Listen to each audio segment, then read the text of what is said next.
اب ان پریشانیوں کے لیے انسان حل بھی سوچتا ہے، تو عمومی نظر جو جاتی ہے نا، عام نظر، وہی الہی سے ہٹ کر، قرآن و حدیث سے ہٹ کے جو نظر جاتی ہے وہ کہاں جاتی ہے؟ وہ مال کے اوپر، اسباب کے اوپر، عہدوں پہ جاتی ہے۔ تو ذرا اس کو بھی ہم دیکھ لیتے ہیں۔ روزمرہ کے مشاہدے میں تو پہلی نظر مال وغیرہ پہ ہی جاتی ہے۔ دیکھیں، ایک ہے راحت اور ایک ہے اسباب راحت، دونوں الگ الگ چیز ہیں۔ مال سے انسان اسباب راحت تو جمع کر سکتا ہے لیکن راحت نہیں۔ یہ راحت دل کی یہ کوئی اور چیز ہے، اسباب راحت یہ کوئی اور چیز ہے۔ مال والوں کے پاس اسباب راحت تو ہوتے ہیں لیکن راحت ہے یا نہیں یہ ایک الگ بات ہے، اور عام طور سے مال والوں کے پاس راحت نہیں ہوتی۔ اگر مال سے راحت کا ملنا اچھا یقینی ہوتا تو قارون بہت پرسکون زندگی گزارنے والا ہوتا، کامیاب ہوتا۔ حکومت اور عہدوں سے معاملہ حل ہوتا تو فرعون اور حامان کا مسئلہ حل ہو جاتا، لیکن معلوم یہ ہوا کہ وہاں یہ مسئلے حل نہیں ہوئے۔ انسان غور کرے، مال سے انسان سب کچھ نہیں خرید سکتا۔ کیا مطلب؟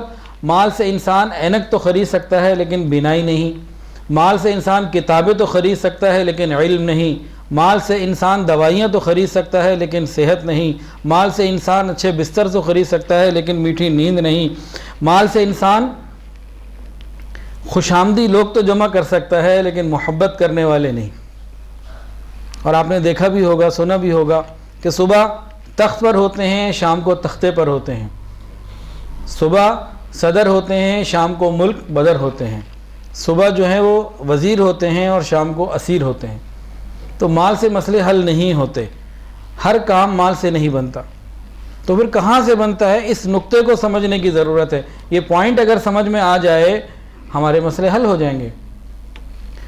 اللہ رب العزت اعمال سے زندگیوں کو سنوارتے ہیں، مال سے نہیں۔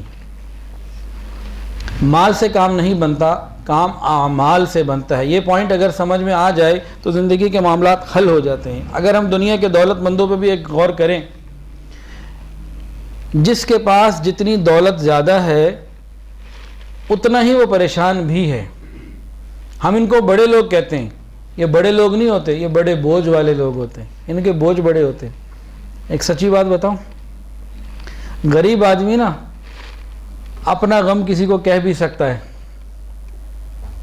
وہ اپنا پیٹ بھی ننگا کر لے گا، اپنی بات بھی کر لے گا، کسی کو 2 آدمیوں کو 4 آدمیوں کو اپنی بات کہہ بھی لے گا کہ بھی میرے پاس کھانے کو بھی نہیں، بھوکا ننگا ختم ہو گیا، کچھ بھی وہ بول دے گا، پھر بھی بول سکتا ہے۔ لیکن جو امیر لوگ ہوتے ہیں نا، ان کی ایک ریپوٹیشن ہوتی ہے، ان کی ایک ہوا ہوتی ہے، یہ کسی کو بول بھی نہیں سکتے، یہ اپنے غم اور اپنے دل کی باتیں کسی کے سامنے بیان بھی نہیں کر سکتے۔ عام آدمی تو پھر بھی کر لیتا ہے، یہ اس درجے میں بھی نہیں ہوتے کہ کسی کو بیان ہی کر سکے۔ ان کے غم ہی کچھ اور ہوتے ہیں، معاملات ہی کچھ اور ہوتے ہیں۔ ہم دنیا والے عام جو لوگ ہوتے ہیں، جب ہم دنیا والے لوگ ان کو بڑا کہہ رہے ہوتے ہیں، بڑا کیوں کہہ رہے ہوتے ہیں؟ بڑے مال والوں کو، زیادہ مال والوں کو بڑا کیوں کہہ رہے ہوتے ہیں؟ کہ ہماری نظر میں مال کی اہمیت ہوتی ہے، اس لیے جس کے پاس زیادہ مال ہے اس کو بڑا کہہ دیتے ہیں، ورنہ یہ بڑے مال والے بڑے چھوٹے دل والے ہوتے ہیں، بڑے چھوٹے ہوتے ہیں۔ اللہ اکبر کبیرہ۔ تو انسان اب غور کرے کہ بھئی کیا معاملہ۔ اب اگر ہم مغرب کو دیکھیں تو یورپ کدھر ہے؟ دنیاوی حساب سے، سائنسی حساب سے ان کے پاس ہر قسم کی چیزیں موجود ہیں اور ہم سے بہت زیادہ موجود ہیں، لیکن پھر بھی وہاں پریشانیاں ختم نہیں ہوتی۔ ایک ملک کی مثال لے لیتے ہیں، ایک ملک کا نام ہے سویڈن۔ ان کا جو بجٹ ہوتا ہے سالانہ، وہ ہمیشہ نفع میں جاتا ہے۔ ہمارا تو خسارے میں جاتا ہے نا پاکستان کا، ان کا نفع میں جاتا ہے۔ اور وہ خود کلیم کرتے ہیں کہ اگر ہماری قوم کام کرنا چھوڑ دے تو ہم 6 سال یا کتنے سال تک اسی شان سے پوری قوم کو کھلا سکتے ہیں، کوئی کام نہ کرے۔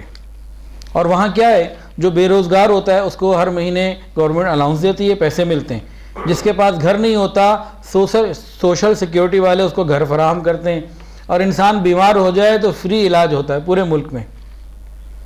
تو کیا مطلب؟ روٹی، کپڑا اور مکان، تینوں مسئلے حل ہو گئے کہ نہیں؟ اب کیا رہ گیا؟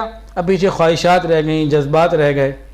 اس کے لیے غور کریں وہاں کیا ہے، وہ ہر قسم کی پابندیوں سے آزاد ہے۔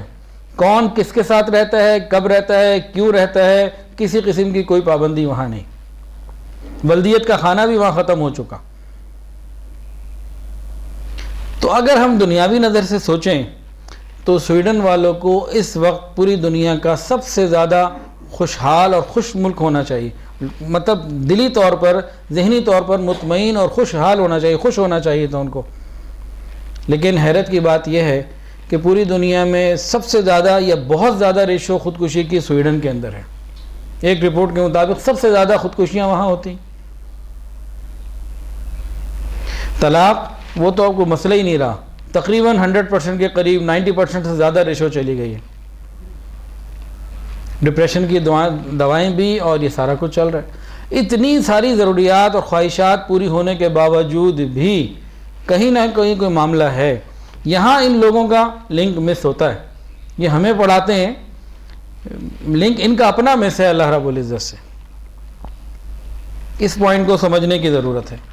اور قرآن مجید میں اللہ رب العزت نے اس چیز کو جگہ جگہ کھولا ہے.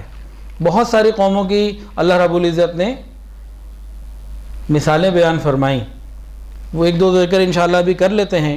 تو بات کا لب لباب کیا ہوا کہ حالات اعمال سے سنوریں گے، مال سے کبھی ٹھیک نہیں ہوں گے. نہ پہلے کبھی کسی کے ٹھیک ہوئے. ہم دنیا کو دیکھ رہے ہیں، وہاں بھی ہمیں نظر آ رہا ہے. قرآن کو دیکھیں تو اندر قرآن مجید کے بہت سارے ایسے واقعات موجود ہیں. تاہم اگر ہم انفرادی طور پر انڈیویجولی اپنے اعمال کو ٹھیک کر لیں گے، اللہ انفرادی طور پر انسان کو قلبی سکون، ذہنی سکون عطا فرما دیں گے، حالات درست ہو جائیں گے. اگر ہم من حیث الامہ اجتماعی طور پر حالات کو درست، اعمال کو درست کر لیں گے، اللہ رب العزت اجتماعی طور پر ہمارے معاملات اور حالات کو درست کر دیں گے. غلطی کہاں ہوتی ہے؟ ہم یہ چاہتے ہیں پہلے ہمارے حالات درست ہوں پھر ہم سنوریں گے. ہم یہ چاہتے ہیں.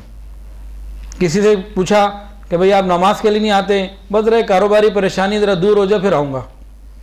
ایک 70 سالہ بابا، اور ایک صاحب 70 سال سے زیادہ ان کی عمر، ان کو کسی نے نماز کی دعوت دی تو وہ کہنے لگے بس میرے گھٹنے ٹھیک ہو جائیں پھر نماز شروع کر دوں گا. 70 سال کی عمر میں بھی امید ہے کہ گھٹنے ٹھیک ہوں گے، اس کے بعد نماز شروع کی جائے گی. حالانکہ ہم نماز کی ہر رکعت میں، بلکہ ہر نماز کی ہر رکعت میں ایک اللہ تعالیٰ سے بات کرتے ہیں. وہ کیا؟ ایاک نعبد، ایاک نعبد، پھر آگے کیا ہے؟ وایاک نستعین. اللہ ہم تیری عبادت کرتے ہیں اور تجھ ہی سے مدد مانگتے ہیں. پہلے عبادت ہے، پہلے عمل ہے، مدد چاہنا بعد میں ہے. تو ہمیں اپنے آپ کو پہلے ٹھیک کرنا ہوگا، گناہوں کو اپنی زندگی سے نکالنا ہوگا، پھر مدد آئے گی. جس طریقے سے ہم چاہتے ہیں اس طریقے سے اللہ کی مدد آ نہیں سکتی. اصول نہیں ہے. ایاک نعبد و ایاک نستعین. ہم اپنے عمل کو اللہ کے سامنے پیش کریں، اللہ کے سامنے جھک جائیں، پھر دیکھیں اللہ کی رحمتیں کیسے آتی ہیں.